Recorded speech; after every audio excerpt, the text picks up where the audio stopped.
Hello everybody out there in YouTube land, and welcome to DC Fans United. So today I'm going to be talking about Silencer number 1, which is part of DC's New Age of Heroes comics. I did a review on Damage number 1, and you can find a link to that in the description box. So before I get started, I have a quick shout out for my friends over at OutrightGeekery.com. It's a cool geek website, and you can find a link for them in the description box. So Silencer is pretty interesting. It took me off guard because I actually kind of didn't think I was going to like it, but it turned out to be better than I thought it would be. So the art on this is by John Romita Jr. The writing is by Dan Abnett. The inks are by Sandra Hope, and the colors are by Dean White. Now, this comic starts off a little bit in the abstract.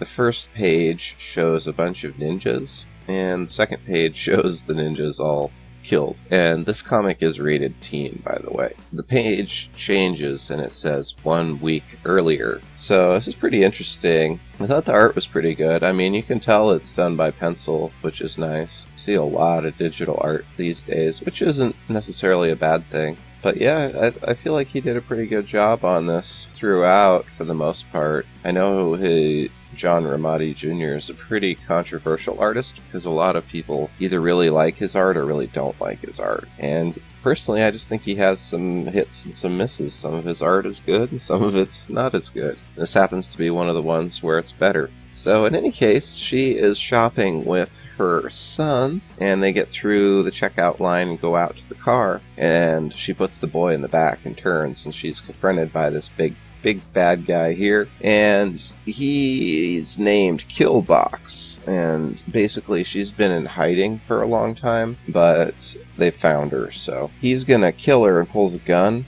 but she takes a bunch of pencils and stabs him up. And this is where you actually find out that she has powers. So that was something I didn't know going into this. I thought she was just going to be like, kind of like Black Widow, you know, like good at fighting, good at shooting, but didn't actually have any powers. So what she can do is silence an area, literally make it so there is no sound. So that's pretty helpful, like in a fight situation, for instance. So that's what she does here. She creates the zone of silence. So that's interesting, and that's why she is called the Silencer. So the guy she's fighting has all these augmentations, so he starts powering up, and he's going to be super powerful in 4 seconds, it says. So she basically has to disable him within that period of time. So that's what she does here. She hits his wrists and takes them out, and then hits his audio so he can't call for backup, and hits his power generator. But then there's this part which is really clever and explains why she has short hair on the cover.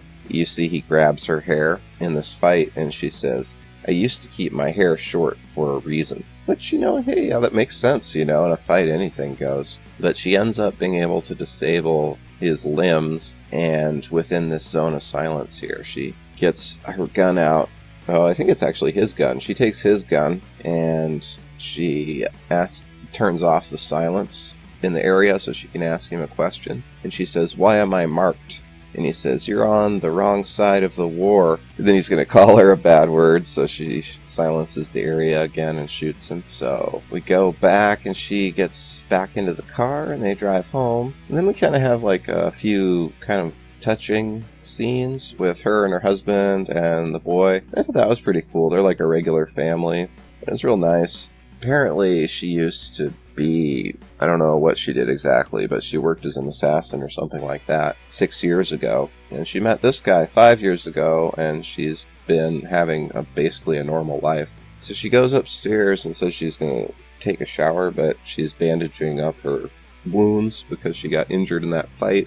And then someone shows up at the door, and guess who it is? It's Talia al Ghul. So it turns out Silencer and Talia al Ghul have a history that goes back a ways. And what had been going on, I guess, is she had worked for her. I don't know if it was for the League of Assassins. In this, they call it Leviathan. So Silencer had really earned her freedom, so she was off on her own. but Talia shows up to warn her and says she can't protect her anymore, and that there's a war within Leviathan, and there's a bad guy named Underlife. And she gives Silencer this special disc. It's not really explained what it does precisely, but it's part of her equipment. So then we see, I guess this is presumably the bad guys, but they're looking for Talia, and they have found surveillance video of the fight with Silencer. So Talia and Silencer leave, and they say that they're going to take Talia to the airport, but they leave, and then you see this here. The car it explodes. I don't know how. It had a bomb in it or what. But then they're there, and then you see these two guys come up, and they look pretty cool, I think.